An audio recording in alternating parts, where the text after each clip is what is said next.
Okay, hello everyone, welcome back.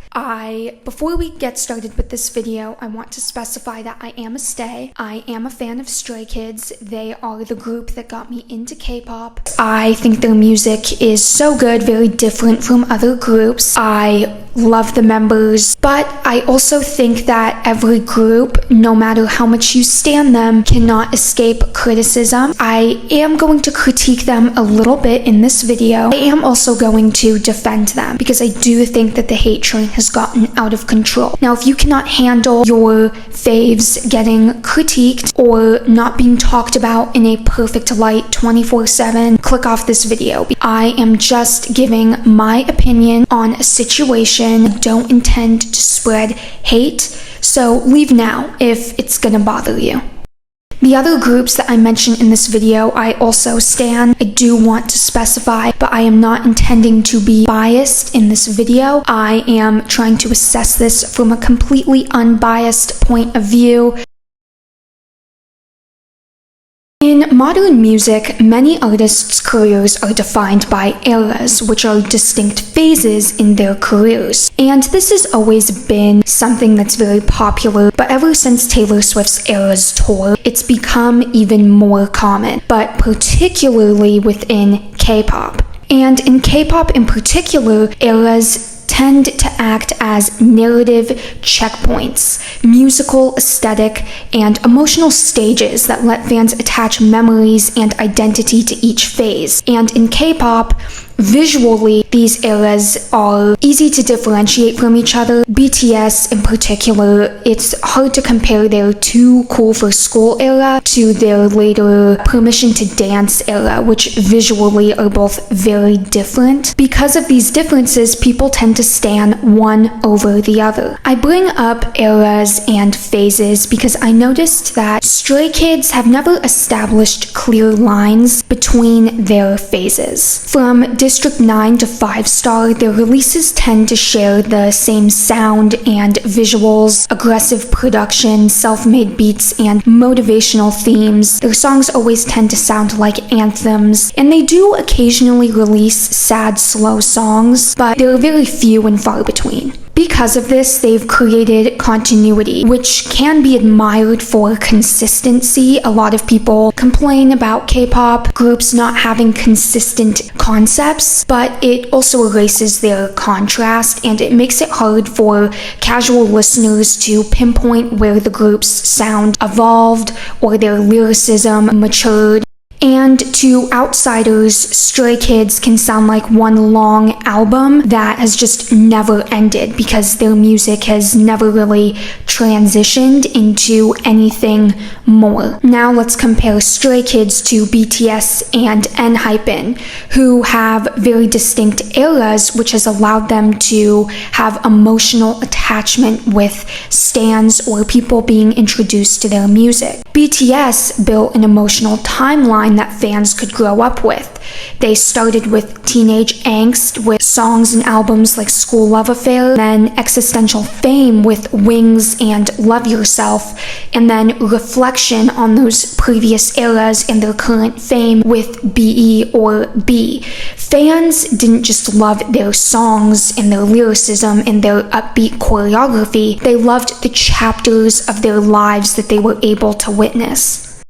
Enhypen started with a vampiric tragedy concept to just general freakiness with desire unleashed, which gave fans aesthetic variety. New fans could start with whatever aesthetic they liked first, and it gave them a connection to a certain era. With Stray Kids, the evolution doesn't happen externally, it happens more internally, in production quality, mixing, and performance maturity, not in theme or soundscape.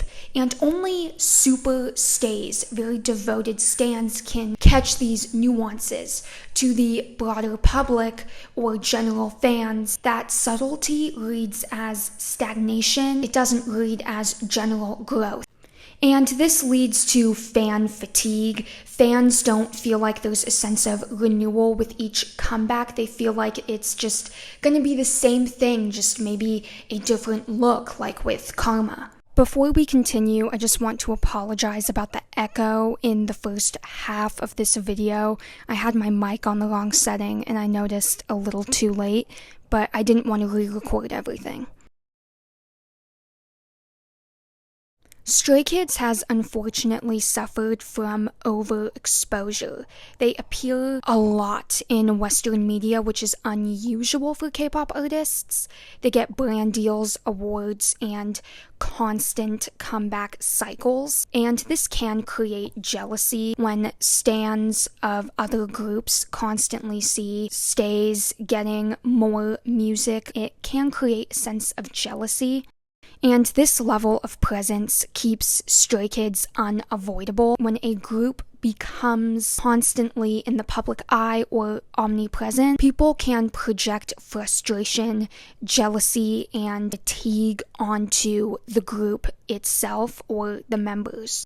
And so, armies who particularly seem to despise Stray Kids and stays tend to feel like Stray Kids took the spotlight during the BTS enlistment era. All people would talk about was how amazing BTS was, how all the nominations they were getting was amazing, how their music was genuinely changing the music landscape. The members were constantly in the press. But during the enlistment era, they obviously went a little stagnant in that sense. They kind of disappeared, and Stray Kids took over, which can create a sense of jealousy. I am once again going to bring up the noise music identity and Stray Kids' signature sound and their lack of growth. Stray Kids' lyrical themes haven't matured much. They're still circling this self-empowerment, resilience, outsider identity theme, and they started using these themes in their music when they were very young. I mean, I think Felix was like 19 or 20 when he joined Stray Kids. They were very young when they introduced these themes to their music. This has created a temporal dissonance. People see their grown-up image, but they still hear their teenage defiance, and it can come across as really cringe. And I actually see that a lot if people criticize Stray Kids for being cringe, because in a way, their lyrics can almost come across as very man-child. But unfortunately, Stray Kids cannot easily abandon this sound. Stray Kids has become known for noise music and their lyricism. It is their brand. The fandom expects it. And so unfortunately, the thing that prevents people from joining the fandom and attracts them the most hate is the very thing that defines them. Next, I'm going to bring up what tends to happen with every single group or artist when they become very famous. Stray Kids started their career with this self-producing underdog narrative, but as they've risen, their global reach and marketing have made them seem very corporate to skeptics of the group.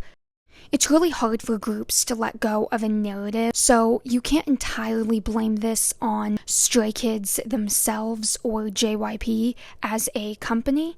But because of this narrative, skeptics or haters struggle to see the contrast between we're underdogs and now we're Louis Vuitton ambassadors, or now Hyunjin is the Prince of Versace. It kind of makes them almost feel like they're being lied to. This feeling of Stray Kids being fake and evidently putting on a mask in their minds has created tension, and it's made them easy targets for accusations of hypocrisy, the same way that BTS actually got flack when they first became mainstream.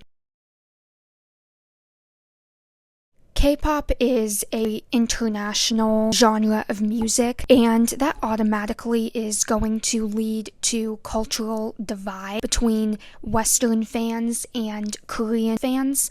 In Korea, Stray Kids aren't seen as the biggest boy group.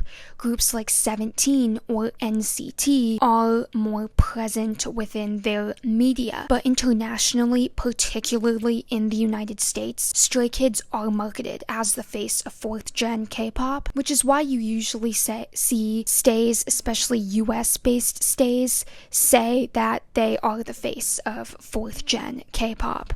And this disagreement creates resentment among fans of other groups who feel sidelined or ignored. And they also feel that Stray Kids are being forced as the global frontrunners, which arguably they kind of are. And the Western media amplifies this issue. They often use Stray Kids as the shorthand for the next BTS, which puts an unfair target on Stray Kids' backs. And because of this next BTS title, it also creates a sense of anger within ARMYs, but also in other groups, because it feels like BTS's legacy is being ignored. Now, the part that all stays who are watching this video are probably agonizing. For many people, Stray Kids isn't actually that bad. It is the fandom, it is the stays that bother them. Online perception of stays it's not great. It's pretty bad.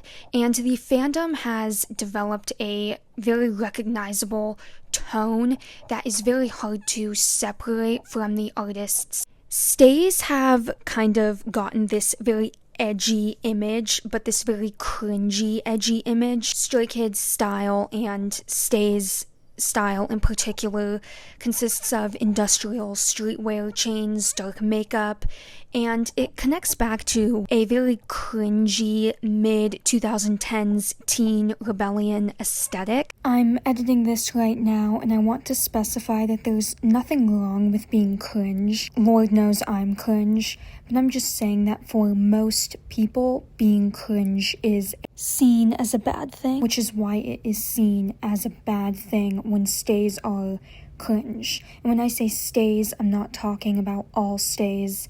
I'm just using that so I don't have to say some stays every single time. And to many people, it gives off this stuck in 2018 Tumblr vibe, and it really irks people. And the online behavior of some fans definitely doesn't help. Many of them tend to over-defend members. Stray Kids is also the worst with the infantilization of their members, such as the excessive compilations of Bang-chan crying and the use of "he's such a baby" or "he's so soft," which really grosses people out. And it doesn't help that the members themselves have had some of their cringier moments. If you guys are my baby girls, that would mean I'm your daddy? And moving on.